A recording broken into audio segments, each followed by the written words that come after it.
تخيل كده معايا لما يكون في شخص متجوز ومخلف وحياته مستقرة من الألف للياء زي ما قال الكتاب، وكمان بيشتغل في وظيفة محترمة الكل بيتمناها. لكن فجأة كده ومن غير أي مقدمات بيقرر إن هو يطفش من أسرته ويروح يعيش في مكان بعيد محدش يعرفه فيه ولا ليه أي علاقة نهائي بالسكان اللي هناك. وكل الكلام ده من غير أي سبب واضح. طبعا شيء غريب ما يدخلش العقل. لكن الأغرب من ده كله إنه بعد فترة قصيرة قرر إن هو يسيب الناس اللي عاشرها من جديد ويروح يعيش في مكان أبعد معزول تماما عن البشر، محدش بيسكن فيه غير هو وبس. طيب مين الشخص ده وليه عمل كده؟ وإيه هي قصته مع شبح الطفلة اللي غرقت في البحيرة؟ ويا ترى العالم اكتشف الأسرار الغامضة اللي سابها وراه ولا لأ؟ كفاية أوي كده مقدمة، وتعالى نحكي التفاصيل بشكل مختصر جدا. تابع معايا القصة للنهاية وما تنساش الدعم. أولا الشخص ده اسمه جوليان سانتانا. اشتهر بين الناس بأنه شخص غريب الأطوار وغامض في كل حاجة هو بيعملها. محدش يعرف مين هي زوجته، اسمها ايه، وعندها كام سنة، أو أي معلومات عنها. وحتى كمان عدد الأطفال اللي كان مخلفها ما كانش معروف عند الناس. هو بنفسه اللي قال الكلام ده للسكان اللي في المدينة اللي راح يعيش وسطهم. محدش منهم اهتم بكل التفاصيل دي باعتبار انه شخص مجهول بالنسبة لهم ومش هيفرق معاهم كل الكلام ده. المهم بعد ما الناس عرفته بفترة قصيرة قرر ان هو يعتزلهم للأبد. راح يعيش في جزيرة مكسيكية جواها بحيرة صغيرة محدش بيروح عندها نهائي، وبيعتبر هو الساكن الوحيد اللي استقر في المكان ده. بنى لنفسه كوخ صغير وعاش على خير الطبيعة، بيشرب من البحيرة وبيصطاد السمك منها، ولو عايز أي حاجة تانية بينزل المدينة علشان يجيبها. المهم أول يوم يبات فيه كانت الأمور عدت معاه بشكل طبيعي، لكن الرعب بدأ معاه من تاني يوم. باختصار وهو قاعد بيتفرج على المية مع نفسه فجأة كده التمح جثة طفلة كانت غاطسة تحت المية، وكأنها شابكة في حاجة معينة بتمنعها إن هي تطفو فوق السطح. بالرغم إن جوليان خاف جدا من الموقف ده، إلا إنه في النهاية قرر إن هو يقفز جوه المية ويخرج الجثة دي، والكلام ده علشان يسلمها لأهلها ويعرف إيه اللي حصل معاها. المهم يعني لما نط جوه البحيرة وغطس تحت المية اكتشف إن اللي هو شايفه ده كان مجرد سراب وأوهام، واتضح إن هي تهيؤات حصلت له مش أكتر من كده. لكن الغريب هنا إن جوليان كان متأكد بنسبة 100% إن هو شاف جثة حقيقية قدام عينيه. وقتها نزل لشوارع المدينة وحكى الموقف ده للناس اللي كانت عارفاه. الكل بلغوا إن الجزيرة فعلا مسكونة بالجن والأشباح، وقالوا إنه في يوم من الأيام كان في أسرة مكونة من زوجين ومعاهم بنتهم الوحيدة، وكانوا بيلفوا بمركب جوه البحيرة، والكلام ده كان نوع من أنواع الترفيه. المهم الطفلة كان معاها دمية، ولما وقعت منها في المية نطت علشان تجيبها، لكن عقلها ما كانش مدرك إن هي هتموت أو هتغرق جوه المية. والدها حاول بقدر الإمكان إنه ينقذها، لكن للأسف فشل في الكلام ده وكان هيغرق هو كمان. بعد ما الأب يعني خرج من المية كانت جت الغواصين علشان تنتشل الجثة من قاع البحيرة، وبعد كده طبعا كانوا دفنوها. من ساعة ما الأحداث دي حصلت في سنة 1950، ومن وقتها والجزيرة مسكونة بشبح أو بروح الطفلة دي. أغلب الناس بتخاف من المكان ده، وعلشان كده محدش بيهوب ناحيته أبدا.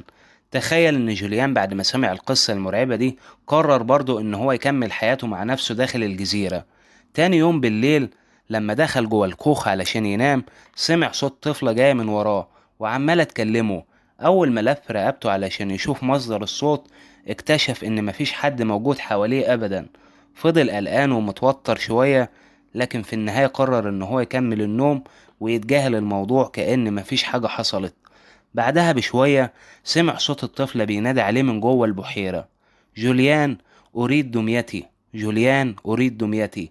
العبارة هي عمالة تتكرر، لكن هو مش شايف أي حد أبدا. بعد ما الصوت ده كان اختفى قعد شوية مع نفسه وبعد كده دخل ينام. تاني يوم الصبح قاعد بيتفرج على المية وعمال يفكر كتير في كل الأحداث المرعبة اللي حصلت معاه امبارح بالليل. أثناء ما هو سرحان قوي كده في التفكير التمح دمية عايمة على وش المية. وقتها اعتقد جوليان إن دي هي الدمية اللي الطفلة نطت علشان تجيبها، فقرر إن هو يجيبها من المية ويعلقها على شجرة علشان روح الطفلة تستقر مكانها وما تطلبش منه الطلب ده بعد كده. وطبعا نزل المدينة وحكى للسكان كل الأحداث اللي حصلت معاه. الأمور استقرت مع جوليان حوالي يومين، لكن للأسف شبح الطفلة بدأ يكلمه من جديد كل يوم بعد نص الليل، والروح بتطلب منه نفس الطلب: جوليان أريد دميتي. والعبارة بتتكرر هي. فكر جوليان إن هو يرضي روح الطفلة بأي شكل من الأشكال، فقرر إن هو يجمع أي دمية أصحابها بيرموها في الشارع أو استغنوا عنها، ويروح يعلقها على شجرة داخل الجزيرة.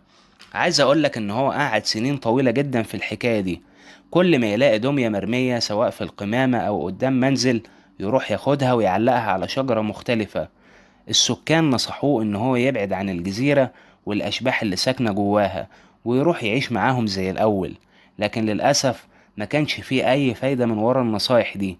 الناس حذروه أكتر من مرة إن هو ممكن يتجنن أو يتقتل أو يحصل له أي حاجة وحشة، لكن برضه جوليان كان مصر على موقفه، واستمر على الحال ده لحد ما فقد عقله نهائي. بيمشي في شوارع المدينة حافي، هدومه متقطعة، شعره طويل، وحصل معاه كل حاجة الناس حذروه منها. وفي آخر اليوم كان بيروح ينام في الجزيرة. بعض القصص بتقول إن جوليان ما تجننش أو حاجة من الكلام ده، لكن الجن والأشباح هي اللي اتلبست بيه وسكنت جوه جسده واستقرت، وهي يعني اللي بتتحكم في شخصيته وكل أفعاله، خلوه غير مدرك تماما لأي حاجة هو بيعملها. ودلوقتي هنحكي عن نهاية جوليان. باختصار إنه في سنة 2001 لاحظ كل السكان اختفائه المفاجئ وبصورة غامضة.